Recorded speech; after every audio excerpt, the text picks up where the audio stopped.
Usai dilantik sebagai staf sus Menhan, Deddy Corbuzier mengklaim tidak akan mengambil gajinya sebagai staf sus.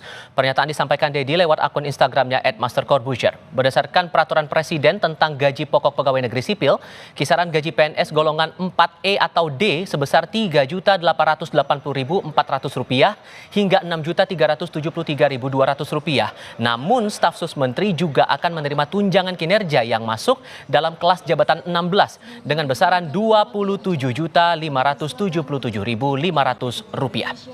Mengawali acara ramah tamah diikuti Wakil Menteri Pertahanan. Soal efisiensi saya mau jawab. Jadi gini, saya sejak awal juga sudah mengatakan kepada Kementerian Pertahanan bahwa saya tidak akan mengambil gaji atau apapun itu yang sifatnya material untuk saya pribadi sama sekali. Saya tidak akan mengambil apapun. Tidak akan. Kenapa?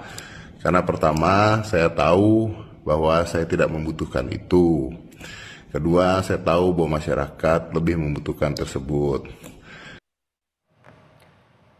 Di sisi lain, Kepala Badan Kepegawaian Negara Zudan Arief melarang kepala daerah yang baru dilantik untuk mengangkat staf khusus. Anggaran daerah menurut Zudan akan difokuskan proses pengangkatan pegawai honorer menjadi pegawai pemerintah dengan perjanjian kerja atau P3K. Selain dilarang mengangkat staf sus, kepala daerah pun diminta tidak mengangkat tenaga honorer baru dan tenaga ahli. Terus fokus pada pengangkatan P3K agar selesai. Maka jangan mengangkat honorer baru.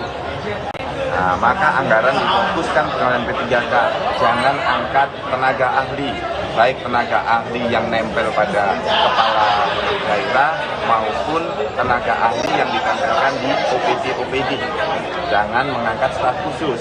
Karena daerahnya nggak punya uang, karena difokuskan untuk menyelesaikan honorer menjadi P3. Nah, jadi seperti itu konteksnya.